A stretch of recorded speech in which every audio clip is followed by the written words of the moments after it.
बिस्मिल्लाहिर्रहमानिर्रहीम। मलक सज्जाद व्लॉग्स में खुश आमदीद। अगर पाकिस्तान में हम ये बात करें कि हमारे पाकिस्तानी बहन भाई जो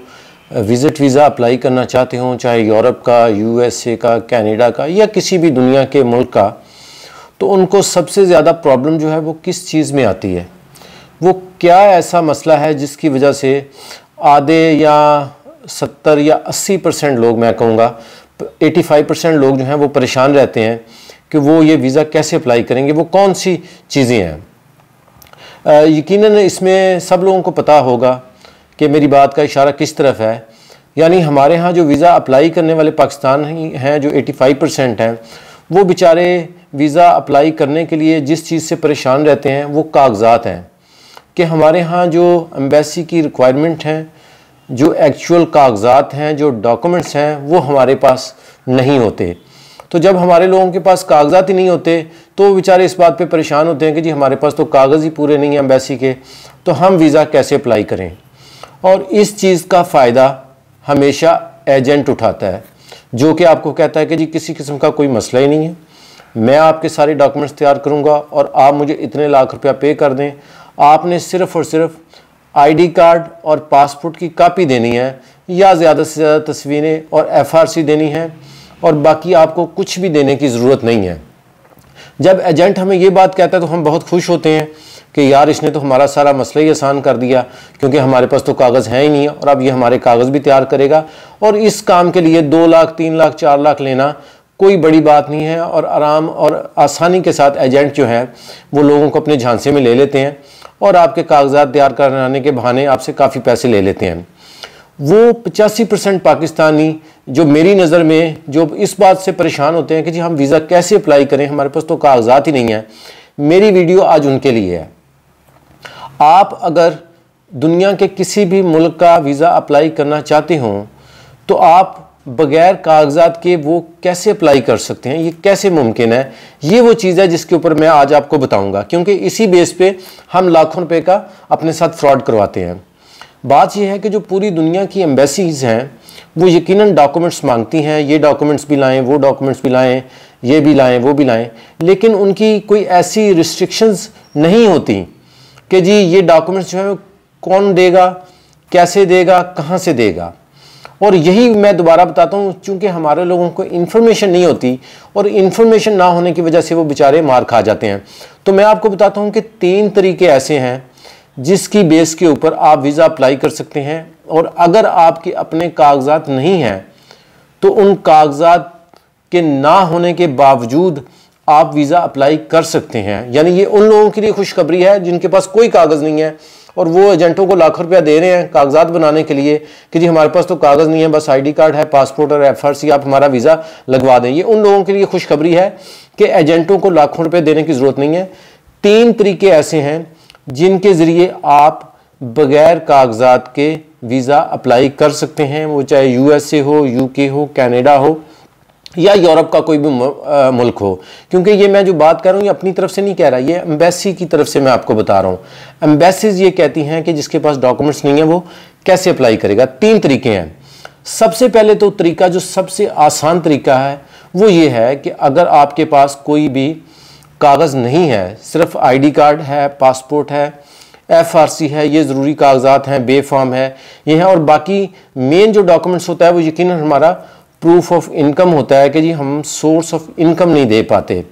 तो उसके लिए अर्ज़ ये है कि सबसे पहला जो आसान तरीका वो ये है कि आप अपनी फैमिली में, अपने बहन भाइयों में, रिश्तेदार में किसी बंदे को तलाश करें जिसके साथ आपकी बड़ी अच्छी अंडरस्टैंडिंग हो और जो आपको अपने कागजात दे दे। यानी अगर मैं जाना चाहता हूँ बाहर और मेरे पास कोई कागज़ नहीं है तो मेरा कोई बहन, मेरा कोई भाई, मेरा कोई कज़न या मेरा कोई रिश्तेदार अगर एक एफिडेविट लिख दे, एक स्टाम्प के ऊपर या एक सादे पेपर के ऊपर लिख के साइन अंगूठे कर दे कि ये मेरा भाई जो है वो पाकिस्तान से बाहर जाना चाहता है घूमने के लिए, इसके पास पैसे नहीं हैं और इसका सारा ख़र्चा मैं बर्दाश्त करूँगा, या इसका सारा खर्चा जो है वो मेरा जो बिज़नेस है, मेरी जो कंपनी है वो बर्दाश्त करेगी, तो आपका जो है वो वीज़ा इस पे लग सकता है और एम्बेसी इसको एक्सेप्ट करती है। चाहे आपके वालिद साहब दे दें, चाहे आपकी वालदा साहिबा दे दें, आपका भाई दे दे, आपकी बहन दे दे, आपका कोई दोस्त दे दे, आपका कोई कज़न दे दे, लिख के नीयत के साथ अगर वो दे दे तो एम्बेसी इसको एक्सेप्ट करती है। तो पहली बात, जो लोग इस तरह पैसे देते हैं कागजात देने के लिए, मैं आपको ये बताना चाहता हूँ कि ये जो एजेंट है ये भी ऐसे ही करता है, आपसे पैसे लेता है और अपने किसी जानने वाले से वो कागज़ तैयार करवा के आपको दे देता है। ये कोई जालसाजी नहीं है, ये कोई जाली कागजात नहीं है। अगर कोई बंदा अपनी रज़ा से आपको डॉक्यूमेंट्स दे रहा है, मसलन मेरा कोई दोस्त है और मैं उसको हेल्प करना चाहता हूँ, लिख के देना चाहता हूँ, तो उसमें एम्बेसी को कोई इतराज़ नहीं है क्योंकि उसका दोस्त पैसे पे कर रहा है। हाँ, एम्बेसी को ये जब शक होता है कि ये बंदे के पास कागज़ नहीं है और ये जो बंदा है ये वापस नहीं आएगा, तो फिर रिजेक्शन हमारी इस वजह से ज़्यादा होती है। तो पहला तरीका ये है कि अगर आपका कोई फैमिली मेम्बर आपको अपने या उसके जो भी कारोबार है उसके कागजात साथ लगा दे और बताए कि जी ये मेरा बहन भाई दोस्त रिश्तेदार ये जाना चाहता है और मैं इसका खर्चा बर्दाश्त करूंगा, तो वो एक्सेप्टेबल है और उस पर आपका वीज़ा लग सकता है। दूसरी बात यह है कि वो बंदा जो कहीं पर काम कर रहा है, किसी कंपनी में जॉब कर रहा है, मसलन मेरे पास एक बंदा जॉब कर रहा है और वो ये कहता है कि सर मैं बाहर जाना चाहता हूँ और मैं भी ये चाहता हूँ कि चलो यार वो चला जाए, उसका भला हो जाए, तो अगर उस कंपनी, मेरी कंपनी या उस बंदे की कंपनी अपने मुलाजिम को वो एनओसी देती है, एनओसी के साथ अपनी स्टेटमेंट ऑफ अकाउंट भी लगा देती है और अपने सारे कारोबारी कागजात और उसका साथ जो है लेटर हेड के ऊपर सारा कुछ ये लिख के देती है, तो एम्बेसी वो भी एक्सेप्ट करती है। तो ये दो ऐसे तरीके मैंने आपको बताए हैं कि नंबर 1, आपका कोई बहन भाई रिश्तेदार कोई दोस्त कोई जानने वाला लिख के दे कि जी ये हमारा जानने वाला है, हम भेजना चाहते हैं, ये घूमने के लिए जाएगा, खर्चा हम बर्दाश्त करेंगे। एक दूसरी चीज़ ये है कि जिस जगह आप काम कर रहे हैं, जिस कंपनी में कर रहे हैं, जिस मालिक के पास कर रहे हैं, उससे रिक्वेस्ट करें कि सर अगर आप मेहरबानी करें और मुझे कागजात दे दें अपनी कंपनी के, मैं होके वापस आ जाऊंगा। मैं उनके लिए बात नहीं कर रहा जो जाएंगे और वापस नहीं आएंगे, जारी सी बात है, उनके लिए तो बहन भाई तो रिस्क ले सकते हैं, लेकिन मैं नहीं समझता कि कोई कंपनी ऑनर जो है वो रिस्क लेगा। जेन्युइन ट्रैवलर की बात कर रहा हूँ, अगर जेन्युइन ट्रैवलर है, कंपनी से रिक्वेस्ट करे तो कंपनीज एनओसी भी दे देती हैं और कंपनी अपने डॉक्यूमेंट्स भी लगा देती हैं। तो अगर कोई लीगल कंपनी अपनी एनटीएन, टैक्स रिटर्न, बिजनेस जो रजिस्ट्रेशन है वो सारे डॉक्यूमेंट्स लगाती है, तो वो भी एक्सेप्टेबल है। तो इस तरह भी आप वीज़ा लगवा सकते हैं।